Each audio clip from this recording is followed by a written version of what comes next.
প্রধান উপদেষ্টার সঙ্গে বৈঠক, নির্বাচন নিয়ে সংলাপ চেয়েছে বিএনপি। এবং সর্বশেষ জানাবো, ভারত ছাড়ছেন না হাসিনা, প্রতি বিপ্লবের প্রস্তুতি। এতক্ষণ শুনছিলেন সংবাদ শিরোনাম, এবার বিস্তারিত। প্রধান উপদেষ্টার সঙ্গে বৈঠক, নির্বাচন নিয়ে সংলাপ চেয়েছে বিএনপি। প্রধান উপদেষ্টা ডক্টর মোহাম্মদ ইউনূসের সঙ্গে বৈঠকে অত্যন্ত ফলপ্রসূ আলোচনা হয়েছে বলে জানিয়েছেন বিএনপির মহাসচিব মির্জা ফখরুল ইসলাম আলমগীর। আজ বৃহস্পতিবার বিকেলে বৈঠক শেষে তিনি এই কথা বলেছেন। তারা বিশ্বাস করেন অন্তর্বর্তী সরকার প্রয়োজনীয় সংস্কারগুলো করে একটা নির্বাচনের দিকে যেতে পারবে।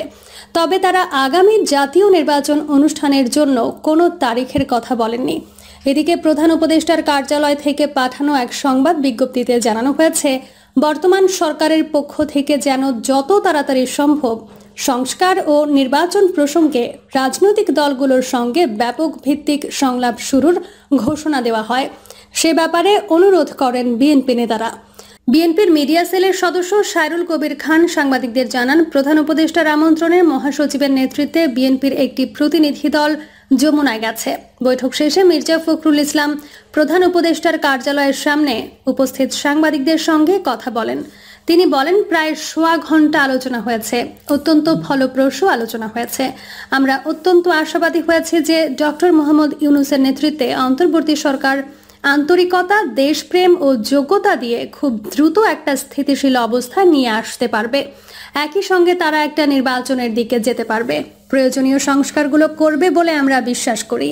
কয়েকদিন ধরে দলীয় কর্মসূচিগুলোয় অন্তর্বর্তী সরকারকে সংস্কার ও নির্বাচনের বিষয়ে রাজনৈতিক দলগুলোর সঙ্গে আলোচনায় বসার আহ্বান জানিয়ে আসছিলেন বিএনপির মহাসচিব।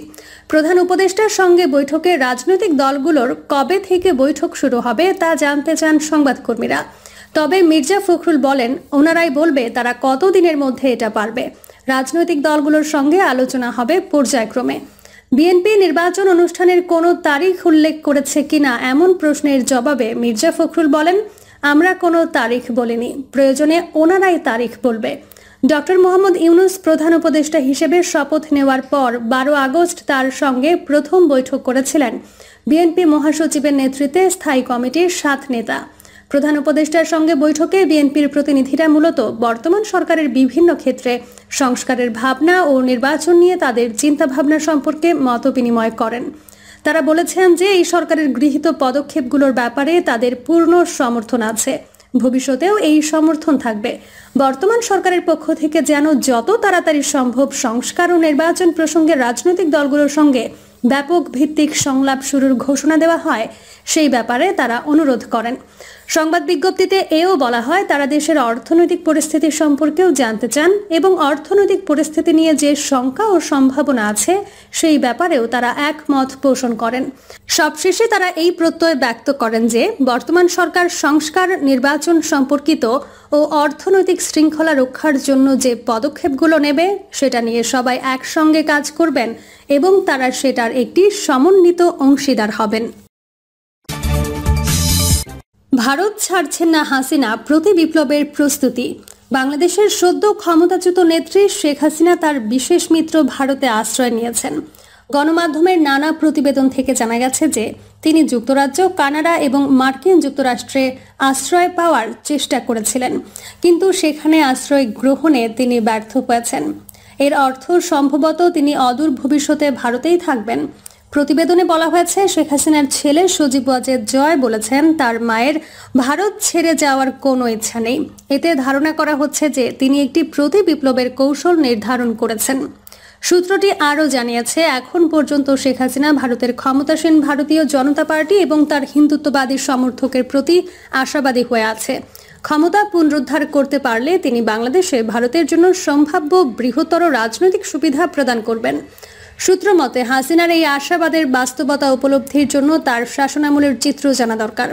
মূলত ভারত সরকার ধারাবাহিকভাবে হাসিনা এবং তার আওয়ামী লীগ সরকারকে রক্ষক হিসেবে কাজ করেছে।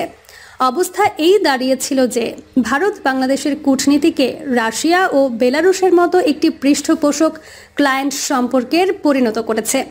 2014 সালে বাংলাদেশের প্রধান বিরোধী দল বিএনপি নির্বাচন বয়কট করে, ফলে ভোট হওয়ার আগেই হাসিনা কার্যকরভাবে একটি নির্বাচনী বিজয় অর্জন করে। ওই বিতর্কিত নির্বাচনে ভূমিকা রেখেছিলেন তৎকালীন ভারতের পররাষ্ট্র সচিব সুজাতা সিং। তিনি ওই পাতানো নির্বাচনে অংশগ্রহণের জন্য বাংলাদেশ জাতীয় পার্টির নেতাদের সাথে সাক্ষাৎ করেন। এটি ওই জালিয়াতিপূর্ণ ভোটকে এক রকমের বৈধতা পেতে সাহায্য করেছিল। 2018 সালে হাসিনার আওয়ামী লীগ উত্তর কোরিয়ার মতো অবস্থা তৈরি করেছিল। আরেকটি অত্যন্ত বিতর্কিত নির্বাচনে তারা প্রায় 95% ব্যবধানে জয়লাভ করে। এই জয়টি নজিরবিহীন নির্বাচনী জালিয়াতির একটি কলঙ্কিত অধ্যায়। সরকারি কর্মকর্তারা এবং আইন প্রয়োগকারীরা ক্ষমতাসীন দলের পক্ষে অবস্থান নিয়েছিলেন, সেজন্য বিষয়টি সহজ হয়েছিল। ওই জালিয়াতিপূর্ণ নির্বাচনে আন্তর্জাতিক বিশ্ব নিন্দা জানালেও তখন বিজেপি নেতৃত্বাধীন ভারত সরকারই প্রথম হাসিনাকে অভিনন্দন জানিয়েছিল। এতে হাসিনা সরকার গুরুত্বপূর্ণ একটি আন্তর্জাতিক সমর্থন লাভ করে। এই সমর্থন তার ক্ষমতার ভিতকে শক্তিশালী করে। ভারতীয় এস্টাবলিশমেন্ট এটা ব্যাপকভাবে বিশ্বাস করে যে ওই সময়ে ঘটে যাওয়া নির্লজ্জ ভোট কারচুপি সম্পর্কে তারা পুরোপুরি সচেতন ছিল। 2024 সালে নির্বাচন ঘনিয়ে আসার সাথে সাথে পশ্চিমা শক্তিগুলো একটি অবাধ ও সুষ্ঠু নির্বাচনের জন্য শেখ হাসিনাকে চাপ দিতে শুরু করে, কিন্তু তখনও দিল্লি হাসিনার পক্ষে কাজ করে। পরে ওই শক্তিগুলো বিশেষ করে মার্কিন যুক্তরাষ্ট্রের যে কোনো সম্ভাব্য প্রতিক্রিয়া প্রশমিত করতে ভারত সরকার সক্ষম হয়েছিল। এতে আরেকটি ত্রুটিপূর্ণ নির্বাচন এগিয়ে নেয়ার সাহস হয়েছিল হাসিনা সরকারের। উভয় দেশের সম্পর্কের গভীরতা আরেকটু গভীরভাবে বোঝা যায়। 2022 সালে তৎকালীন পররাষ্ট্রমন্ত্রী এ.কে. মোমেন বলেছিলেন যে তিনি আওয়ামী লীগকে ক্ষমতায় রাখতে সম্ভাব্য সবকিছু করার জন্য ভারতকে অনুরোধ করেছিলেন। আওয়ামী লীগের সাধারণ সম্পাদক ও সাবেক মন্ত্রী ওবায়দুল কাদেরও একই রকম কথা বলেছিলেন। তিনি বলেছিলেন, যতদিন দিল্লি আমাদের সাথে আছে আমরা ক্ষমতায় আছি।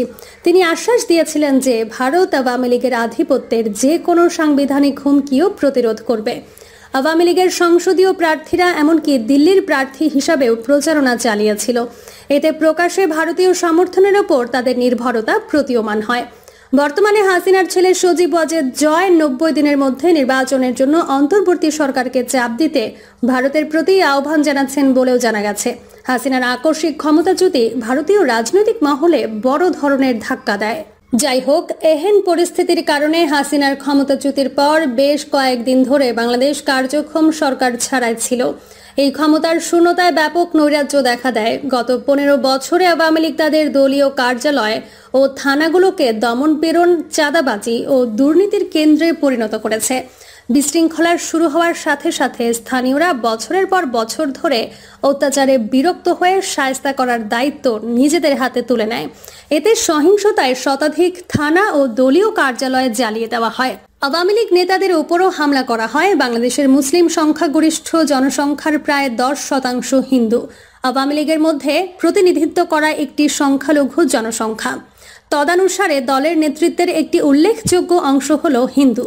যেহেতু জনতা আওয়ামী লীগের হিন্দু ও মুসলিমের উভয় নেতাকে টার্গেট করেছিল, তাই এই হামলাগুলো ধর্মীয় পরিচয় ছাপিয়ে গিয়েছিল। অধিকাংশ ঘটনা ইঙ্গিত করে যে আওয়ামী লীগের সংশ্লিষ্টতাই হামলার মূল কারণ ছিল। ভারতে বিজেপি সংলগ্ন মিডিয়া দ্রুত এই পার্থক্যকে আড়াল করে দেয়। মূলত আওয়ামী লীগের মধ্যে মুসলিম শিকারদের উপেক্ষা করে এবং সহিংসতাকে ধর্মীয় সংখ্যালঘুদের ওপর আক্রমণ হিসেবে তারা চিত্রিত করে। এই চিত্রায়ন হিন্দু নেতা ও কর্মীদের ধর্মীয় নিপীড়নের শিকার হিসেবে নিক্ষেপ করে। অস্থিরতার অন্তর্নিহিত রাজনৈতিক প্রেক্ষাপট থেকে মনোযোগ সরিয়ে দেয়। ক্রমবর্ধমান সহিংসতার প্রতিক্রিয়া হিসেবে সংখ্যালঘুদের বাড়ি ও মন্দির রক্ষা করার জন্য দ্রুত ব্যবস্থা নেওয়া হয়েছিল। যদিও এই পদক্ষেপগুলোকে নাগরিক কর্তব্য হিসেবে দেখা যেতে পারে, সেখানে একটি কৌশলগত দিকও রয়েছে। কেউ কেউ হয়তো স্বীকার করেছেন যে আওয়ামী লীগ এবং তার বিজেপি সংযুক্ত মিডিয়া সংখ্যালঘু নির্যাতনের বর্ণনাকে কাজে লাগিয়ে হাসিনা পরবর্তী যে কোনো সরকারকে দুর্বল ও অস্থিতিশীল করতে পারে। বিজেপি সংলগ্ন ভারতীয় মিডিয়া এবং এক্স এর প্রভাবশালীরা ডানপন্থী রাজনৈতিক এজেন্ডাগুলোর সাথে উপযুক্ত এমনভাবে পরিস্থিতি তৈরি করতে বেছে নিয়েছে। ভুল তথ্য এবং ডক্টর করা ভিডিও ক্লিপগুলো দ্রুত ছড়িয়ে পড়ছে। এতে মিথ্যা বর্ণনাকে প্রাধান্য দেওয়া হয়েছে। উদাহরণস্বরূপ, রেস্তোরাঁ ও বাজারে অগ্নিকাণ্ডের ঘটনাকে মন্দিরে আগুন দেওয়া হয়েছে বলে উপস্থাপন করা হয়েছে। মুসলিম আওয়ামী লীগ নেতাদের গণপিটুনি দেওয়ার ফুটেজকে হিন্দুদের বিরুদ্ধে সহিংসতা হিসেবে উপস্থাপন করা হয়েছে। যেমন যখন বিতর্কিত নির্বাচনে আওয়ামী লীগের হয়ে অংশগ্রহণের কারণে বাংলাদেশের সাবেক ক্রিকেট অধিনায়ক মাশরাফি মুর্তজার বাড়ি পুড়িয়ে দেওয়া হয়েছিল, তখন ভারতীয় মিডিয়া এটিকে তার ধর্মের কারণে ক্রিকেটার লিটন দাসের ওপর আক্রমণ হিসেবে রিপোর্ট করেছিল। একইভাবে শেখ মুজিবুর রহমানের বাসভবন থেকে জলের গান ব্যান্ডের সদস্য রাহুল আনন্দের বাড়িতে যে আগুন ছড়িয়ে পড়ে, আনন্দের ব্যাখ্যার সত্ত্বেও সেটিকে ভুলভাবে উপস্থাপন করা হয়েছিল। প্রিয় দর্শক, এই ছিল এখনকার সর্বশেষ সংবাদ। আপডেট সব সংবাদ পেতে চ্যানেলটি সাবস্ক্রাইব করে বেল আইকনটি ক্লিক করে রাখুন।